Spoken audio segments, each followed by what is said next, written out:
To top up our tart, tarte aux pommes, we are going to make a glaze for the top of it. The way that we make the glaze, it's very simple. This is just an apricot jelly or jam, and you know what, I'm not going to do a cup. I'm going to do about a half a cup of this is apricot. So I've got about a half a cup of that. I'm going to turn my oven on, my stovetop on. Probably about medium high, because I want this to liquefy a bit with the, I want the sugar to melt. So I'm going to put that in this pan. And then to that, I'm going to add 2 tablespoons of Calvados. And Calvados is an apple brandy from the French region of Normandy. And if you have a gas stove, be careful because you don't want to light it on fire. So I'm going to do 2 tablespoons of that. And let me do a little bit more. I'm going to sip it. Oh.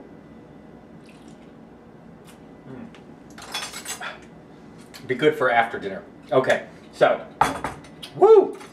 All right, had a little brandy. I needed a little something today. It's a cold day in Chicago. I need a little something. All right, so, now, obviously, be careful. You've got, you don't want to, this is going to be hot, like hot sugar syrup. So you don't want to splash this on yourself. So I'm just going to lightly sort of push this into the liquid, right? So you can see it absorbs it pretty well because that was a pretty thick apricot jam. Now I'm just going to stir it around, turn this up a little bit.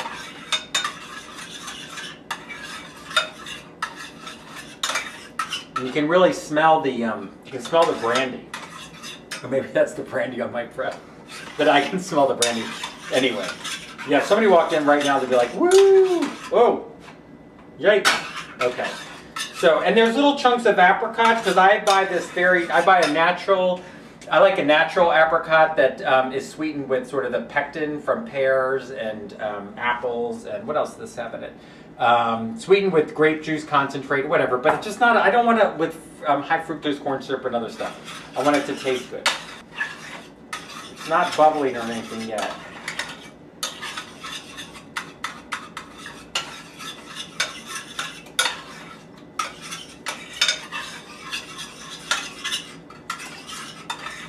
How's my outfit look? Is it looking good still? Look, I managed to keep it clean. Pretty good, huh? All right, there we go. And then we're going to end up straining this. So it's okay if you got the lumps. We're not trying to get all the lumps out of that. And you know what? I've actually shortcut before where I didn't strain it. And you know what? You really don't like having lumps of the apricot on top of your tart. You want this beautiful, shiny glaze on top of it. Okay, so I don't know if you can see that, but it's starting to bubble. Can you see the little steams? Anyway, we're starting to get little bubbles popping up on the top. Just a little bit of a simmer. Right, so a little bit of a simmer. It's getting really liquidy.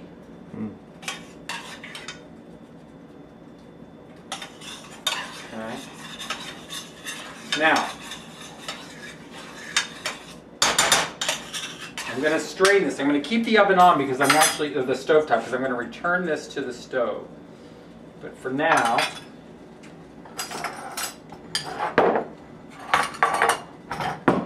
I'm going to put it into a little strainer. And I'm going to put it back into this pan. So I want to scrape this out of the pan.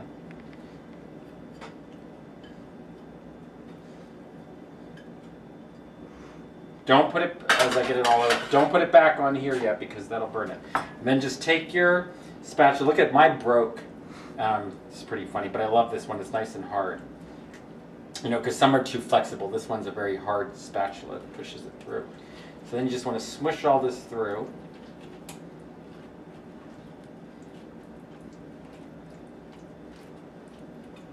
And then you're just going to be left with some of the chunks of the fruit, or a lot of it will actually even dissolve into the, and that's fine.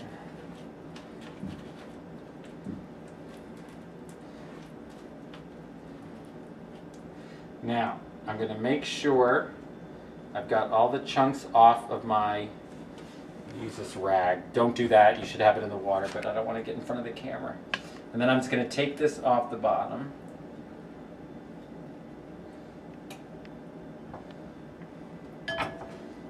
Okay. Now I'm going to put this back in the pan. I'm going to turn this down. And I'm going to put this back in the pan.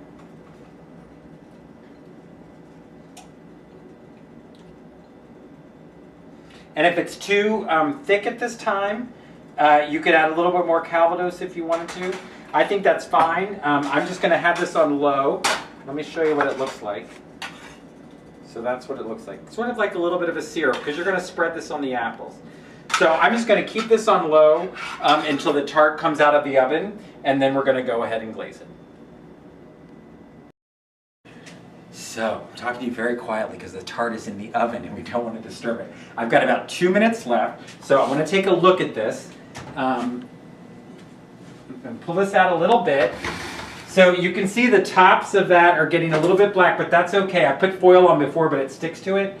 That's not bad. I'm going to turn this a little bit in the oven. Sometimes it helps it brown a little more evenly. It's looking pretty good. I'll tell you what, I'm going to put that back in. I like it a little bit browner. I've got another minute 33. I'm actually going to add 5 more minutes to this. Actually, I'm going to add 5 minutes so to the time that we had. So for a total cooking time of 45 minutes. So I basically have added 5 minutes to the time, so about 45 minutes, and then we'll check it and see if it's done then. So listen, that's the beeper. The beeper's going off, so that beeper means it's done. I've got my pizza paddle. This is a good thing to have. Looks pretty good. I'm going to stick it on the edge of the rack and just slide this off with my pot holder. I'm going to put this on the rack. Woo, look at that. Isn't that beautiful? Now, while it's still hot, we want to do the glaze. And I've got a little paintbrush from the hardware store, which I've never used to paint, so don't use one that you actually had paint.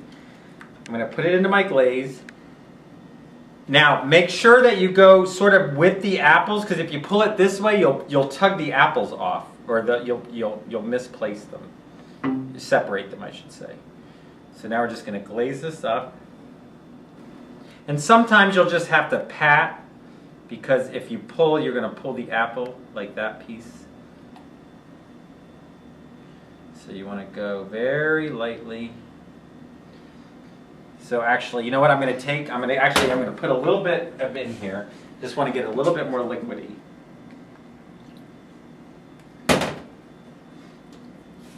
Because it's becoming a little bit jammy. I don't want to pull the apple slices off. But I also don't want it super.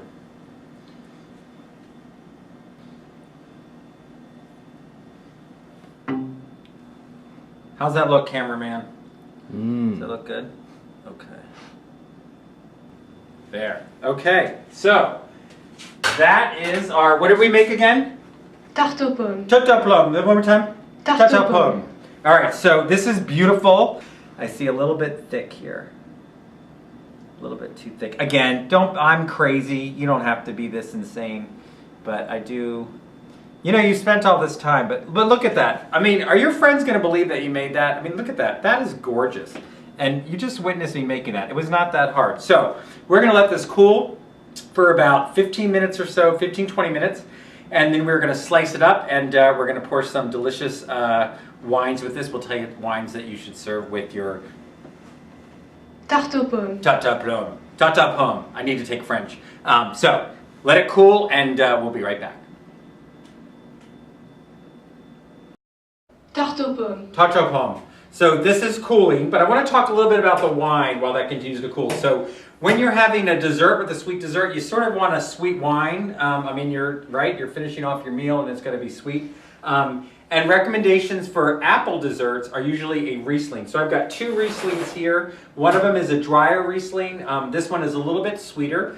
So depending on what you like, the sweeter it is, supposedly the sweeter the wine you're supposed to have with it. And then your other option is the Moscato, which is a slightly sparkling Italian wine. And I'm going to try this one. I got this at this is a rosé that I got at the store this morning, because I'll tell you what, when in doubt, you know, you can always use a sparkling wine or any sort of a champagne. I think is always good with a dessert. But I wanted to try this one, so let's pop this open. There we go. And again, not all Moscatos are rosé. This particular one happens to be. So that is our Moscato. And I think that's actually, you know, oh, I should have put that in a champagne glass, shouldn't I have? But I think that's always nice for dessert. I think of rosé. People like rosé. And this, let me taste this one real quick. See how sweet it is. And that's pretty sweet. So I'm actually going to try this drier Riesling. And the reason you also like Riesling is it can tend to have sort of orange blossom, and it's citrusy, and it's got acid in it, and acid loves acid. So that's why you're picking a Riesling.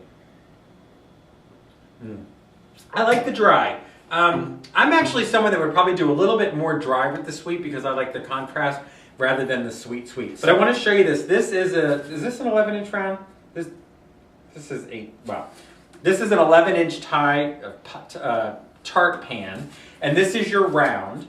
And this is what you get obviously when you go to the store and you pick up something, but you can pick these up at any of your kitchen stores will have these rounds. And obviously it needs to match the size of the tart. So you don't use the bottom, you don't use the brown side. So you want to put your tart on the white side because when you cut on the tart, obviously it needs to look pretty. So here's my false bottom tart pan. I'm just going to pop it out with my fingers. And it's still hot, ouch. And then I'm going to slide this underneath it. And actually, you know what? Hold on a minute. That's not what I wanted to do. Yes, it is. Actually, I'm going to do that. But you know what I'm going to do? I'm actually going to, so it's on here, and I'm actually going to loosen it off the metal piece. And there's a lot of butter in that dough, so this just slides, there you go, right off. And I have no towel. Let me grab a towel. Moscato delicious, but you know, look at that before I cut into that. Isn't that beautiful? I mean, that is really a beautiful, beautiful dessert. Very easy to make. I hope you think it's easy. I hope you're making the dough in the food processor and then you're cutting the apples. So, sharp knife. And again, I know even though this is our cheat day, I want to remind you this is still 1/8 of this is 335 calories or 9 points. So this is sort of warm, so I'm just going to go ahead and cut. Oh. Well, let's just go where it broke. It broke because it's still warm and I should wait, but I'm impatient, as my mother would say. Nothing new there, that hasn't changed. I'm gonna cut into this tart. How long should you wait? Well, to cool this, I would wait almost an hour till it was fully cooled. But I didn't wait. And one of the things that I always do is I always grab the crust because I always wanted to find out how my crust came out. And so I'm actually going to, well, two things I'm going to do. All right, there's your piece. I'm going to destroy it because I want us to look at the crust. So I'm going to take this crust off. And I'm going to show you what I mean by, if I push this over here, by the flakiness. So if I open this up, you see that? Can you look into that? Can you get a good shot of that? All these little pieces in here, there's all your little air holes. That's what makes a very flaky crust. And this is a delicious crust. I can taste the lemon. I can taste the sugar. It's very crumbly. See that in there? That's beautiful. That's a beautiful, beautiful crust. Really nice. Now let me eat some of the apple. Ooh.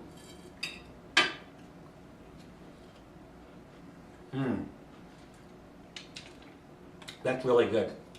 And I don't know if you can see that, but really beautiful. For your cheat day, enjoy it. You deserved it. You know, when you get back on track with your diet, it's another day. But enjoy this one. And this is also good with a scoop of ice cream if you don't want to add a few more calories. And you have been dying to have some ice cream during the week while you're dieting. So, I want to say before I go, please, if you'll notice on the video, every now and then it pops up, it says subscribe. Please, please subscribe to the channel. It should be great. It'll notify you when more videos come up. And also, underneath the video, if you see underneath where I'm talking, you'll see a link to my Eat 300 blog, and that's where you'll actually get all of the ingredients that you'll need to go ahead and make this tart, but you'll have to watch the show to learn how to put it all together. So, I'm John Clese, again, coming to you from Chicago. This is The Unexpected Guest. Enjoy your cheat day. You deserved it.